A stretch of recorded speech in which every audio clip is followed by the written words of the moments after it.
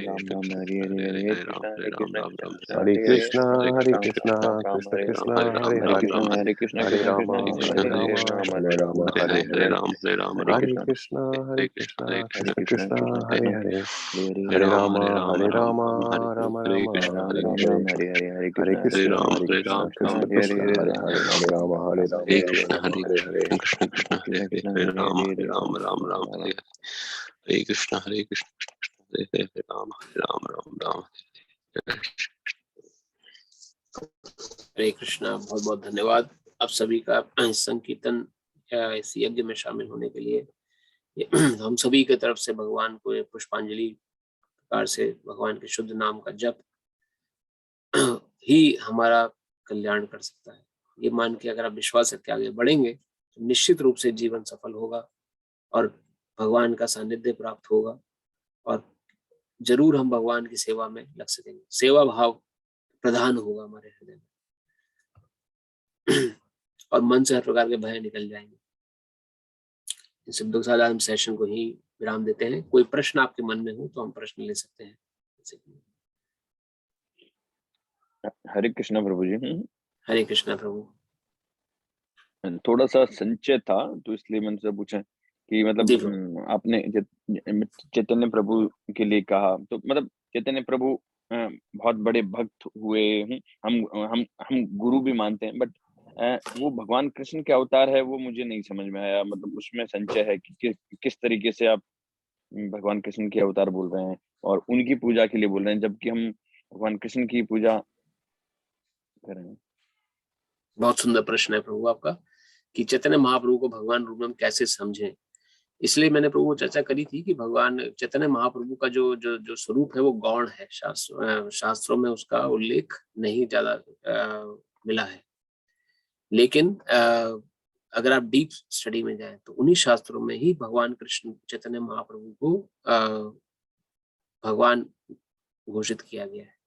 श्रीमद् भागवतम में कहें आप, श्रीमद् भागवतम में वर्णन आता है कि भगवान चैतन्य महाप्रभु ही कृष्ण है।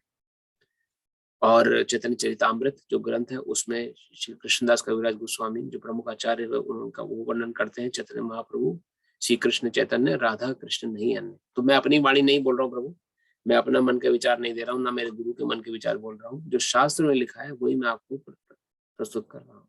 तो ये शास्त्रिक रेफरेंसेज हैं जिसको आप भी रेफर कर सकते हैं कि चैतन्य महाप्रभु स्वयं कृष्ण है, राधा कृष्ण के युगल अवतार है।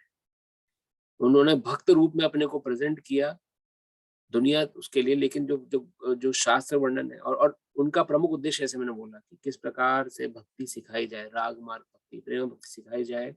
कृष्ण की भक्ति सिखाने का सबसे बढ़िया मार्ग है कि कृष्ण स्वयं करके दिखाए। तो इस रूप में भगवान कृष्ण ने अपनी भक्ति स्वयं करके दिखाई है, कैसे करी जाती है राग मार्ग भक्ति। और उसको अगर आप आगे जैसा आपको समय मिलता है या अपॉर्चुनिटी मिलती है तो you can study Chaitanya Charitamrita, you can study Shrimad Bhagavatam. अब श्रीमद् भागवतम हम लोग एवरी इवनिंग पढ़ते हैं इस्कॉन में के माध्यम से, जूम पर online. If you like to join you can join there. वहां पे आपको रेफरेंसेस दिखाई देंगे किस प्रकार चैतन्य महाप्रभु ही कृष्ण है। और भी बहुत सारे, नेक्टर ऑफ इंस्ट्रक्शन है, ब्रह्म संहिता, ये तो एग्जैक्ट वर्णन नहीं लेकिन कृष्ण गुणगान है, लेकिन और दूसरे शास्त्रों में वर्णन आता है कि चैतन्य महाप्रभु भी स्वयं कृष्ण है। श्री भागवतम किसने लिखी थी? श्रीमद् भागवतम प्रभु जो वर्णन हुआ था ये शिला वेदव्यास द्वारा संकलित थी। जब वेदव्यास जी ने समस्त शास्त्रों का उल्लेख किया, ऋग्वेद, 4 वेद, 108 उपनिषद, 18 पुराण लिखने के बाद वो बड़े विचलित थे, द्वंद था उनके हृदय में कि मुझे इतना सब लिखने के बाद भी संतुष्टि क्यों नहीं मिल रही, क्यों मैं इतना दुखी हूँ। तो उनके जो गुरु हुए श्री नारद जी, नारद मुनि ने उनको आगे समझाया कि तुमने सब कुछ तो लिख दिया पर भगवान के बारे में तो कुछ लिखा ही नहीं। भगवान की भक्ति क्या है, किस प्रकार से भगवान को प्राप्त किया जाता है, कैसे भगवान की सेवा हो सकती है, भगवान की सेवा, उनकी प्रेममय भक्ति के बारे में भी तो लिखो। तब उन्होंने श्रीमद् भागवत का संकलन किया था। श्रीमद् भागवतम में टोटल 12 कैंटोज है, 355 चैप्टर्स हैं, 18,000 श्लोक। हमारे इस श्लोक की भागवतम जो प्लेनेट अर्थ की भागवतम, जो शिला वेदव्यास द्वारा लिखी गई पुस्तक है, तो किसी संसारिक व्यक्ति, वेदव्यास भगवान के ही अवतार हैं और उन्होंने ही जितने जो वाक्य शास्त्र लिखे उन्हीं के द्वारा रचित है श्रीमद् भागवतम। इसको अम्ल पुराण भी कहा गया। अम्ल मतलब जिसमें किसी प्रकार का कोई दोष नहीं, कोई किसी प्रकार कोई त्रुटि नहीं। उसमें वर्णन मिलता है चैतन्य महाप्रभु के बारे में कि he is supreme personality himself who came has in the form of a bhakta. तो आप जैसे जैसे पढ़ेंगे अपने आपको क्लियर होगा। अभी हो सकता है शायद आपने वो एक्सपीरियंस ना रहा हो आपने जो, तो इसको आप हम कथा में लेते भी रहेंगे। और ये कुछ रेफरेंसेस हैं, मैं आपको एग्जैक्ट श्लोक का भी रेफरेंस करके दे दूंगा, आप श्रीमद् भागवतम का भी आप ऑनलाइन गूगल पे भी देख सकते हैं। मुझे लेकिन प्रभु जी जैसे भक्त, जैसे मीरा भी रही है, प्रहलाद भी रहा है, ध्रुव भी रहा है, तो उन सबको हम भगवान का अवतार थोड़ी कह सकते हैं। वो भक्त थे, उच्च कोटि के भक्त है बट मतलब भगवान थोड़ी कहेंगे उनको, मतलब जी प्रभु, भगवान विष्णु का अवतार थोड़ी कहेंगे। देखिए भगवान किसे कहते हैं? भगवान उसे कहते हैं जो अपने को क्लेम करे कि मैं भगवान हूं। जैसे भगवान कृष्ण ने करा, भगवान कृष्ण के जैसा क्लेम किसी देवी देवता ने नहीं करा कि मैं ही भगवान। जो अपने को क्लेम करे, तो जो हिरण्यकश्यप था वो भी अपने को क्लेम करता था मैं भगवान हूं, लेकिन वो भगवान नहीं है। और हाँ, लेकिन वो भगवान तो नहीं मतलब क्लेम करने से, हाँ मैं आपको उसी पे यार मैं समझ गया आपका प्रश्न। क्लेम अर्थात जैसे हिरण्यकश्यप का अपने एग्जांपल लिया, तो पहले मैं आपके पहले प्रश्न का उत्तर था कि जो क्लेम कर सकते, जो जिसके अंदर क्लेम करने की ऑथेंटिसिटी और उसको प्रूव करते हो लोग, खाली क्लेम करने से आपने खुद उत्तर दिया कि कुछ नहीं होता। क्लेम को तो मैं भी क्लेम कर सकता हूँ जी, मैं भगवान हूँ, कौन मानेगा मेरी बात होते ही। ऐसे ही हिरण्यकशिपु ने क्लेम करा, लेकिन जब भगवान ने क्लेम करा कि मैं भगवान हूँ, तो उनको मानने वाले ब्रह्मा जी थे। ब्रह्मा जी ने पूरी ब्रह्म संहिता लिख दी, गोविंदम आदि पुरुषम तमम भजामि। भगवान जो क्लेम कर रहे हैं बिल्कुल ऑथेंटिक है, गोविंद आदि पुरुष है। और उन्होंने ये तक लिखा देवकी पुत्र गोविंद, ये नहीं कोई भी गोविंद खड़ा हो गया हो क्या पता, उन्होंने मेंशन किया देवकी पुत्र गोविंद आदि पुरुष है, उनको मैं भजन करता हूँ। भगवान ने क्लेम किया, लेकिन ऑथेंटिसिटी भी साथ साथ आ गई। शिव जी वर्णन कर रहे हैं शिव उमा माता से, हे उमा कहूँ तुम्हें अनुभव अपना, सत्य हरि भजन जगत सब सपना। हे उमा, मैं तुम्हें अनुभव करता हूँ, मेरे जो स्वामी इष्ट हैं, कृष्ण है, राम है, मैं उनका भजन करता हूँ। शिव पुराण में वर्णन मिलता है इसका। इसके बाद नारद पंचरात्रि में मिलता है, श्वेताश्वोपनिषद वर्णन मिलता है, अलग अलग जगह वर्णन मिलता है।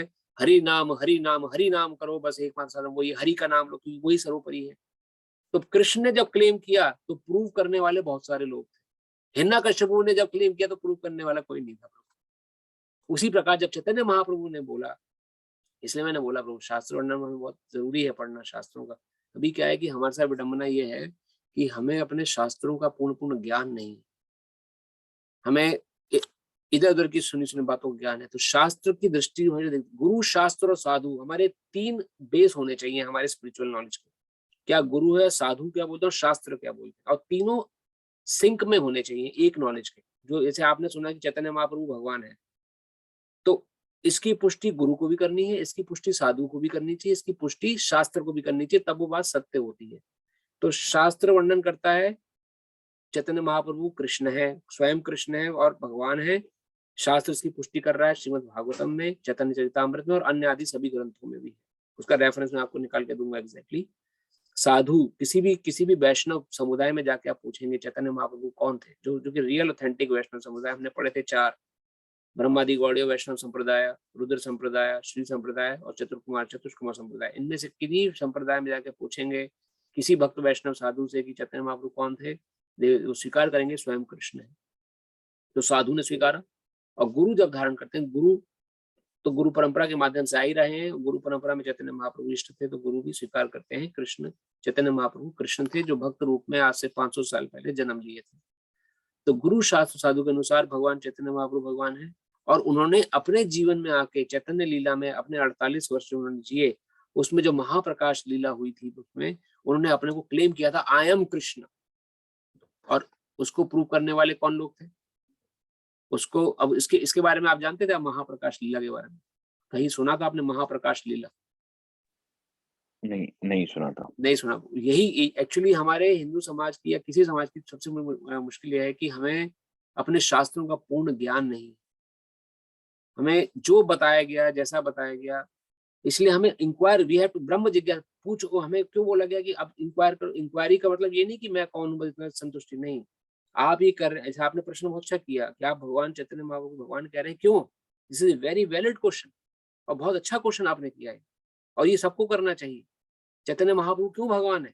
तब उसका जब क्वेश्चन नहीं करेंगे उसका जवाब नहीं मिलेगा। तो महाप्रकाश लीला में स्वयं चैतन्य महाप्रभु समस्त भक्त समुदाय को बोल रहे हैं कृष्ण, और सभी को बेनेडिक्शंस दे रहे हैं।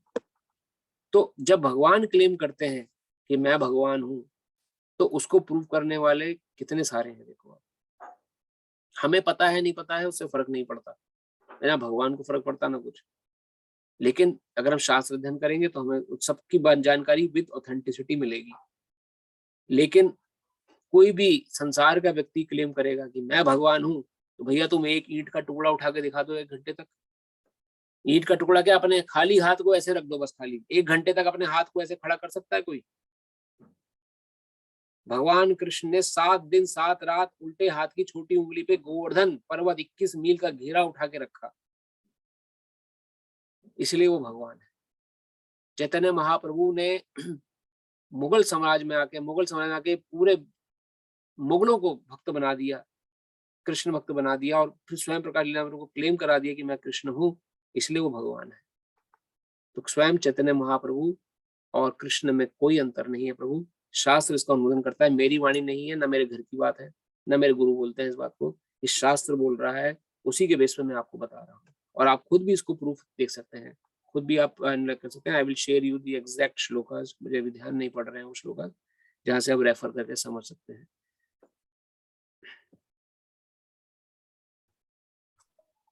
हरे कृष्णा प्रभु जी। हरे कृष्णा प्रभु। कोई और प्रश्न किसी का, किसी माता का और भक्त का? अगर नहीं तो हम कथा को ही विराम देते हैं।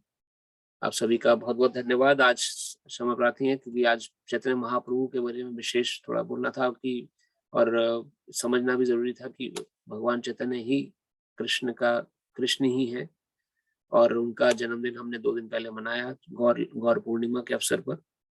तो शास्त्र के अनुमोदित जो कुछ भी है हम वो प्रयास कर रहे हैं आप तक लाने का। अपने मन की बात कुछ भी नहीं कर रहे कहीं पर भी कि किसी प्रकार से भी हम कुछ अपने मन गढ़ंत बोलने, क्योंकि उसको करने से सीधा अपराध लगता है, कर्म बंधन लगता है। ऐसे हमारे दादा गुरु बोलते, दादा गुरु के गुरु श्रील भक्तिसिंह ठाकुर कहते थे, आचार रहित प्रचार कर्म बंधन का कारण है।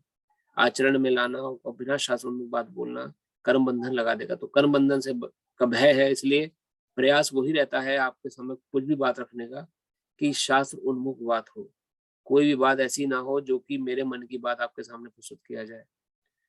तो इसलिए आप को वही बताने का मेरा प्रयास रहता है। तो कोई प्रश्न अगर आपके मन में आए तो जरूर पूछ लिया करिए, जैसे आज प्रभु ने पूछा, बहुत अच्छा क्वेश्चन था। ये सभी के मन में प्रश्न रहते हैं। तो इन्हीं शब्दों के साथ कथा को हम ही विराम देते हैं। आप सभी का बहुत बहुत धन्यवाद। हरे कृष्णा। हरे कृष्णा। हरे कृष्ण। बहुत धन्यवाद। Hare Krishna. Thank you Prabhu. Hare Krishna Prabhu, thank you for coming. Hare Krishna. Hare Krishna Prabhu ji, धन्यवाद। हरे कृष्णा माता जी, हरे कृष्णा, दंडवत प्रणाम।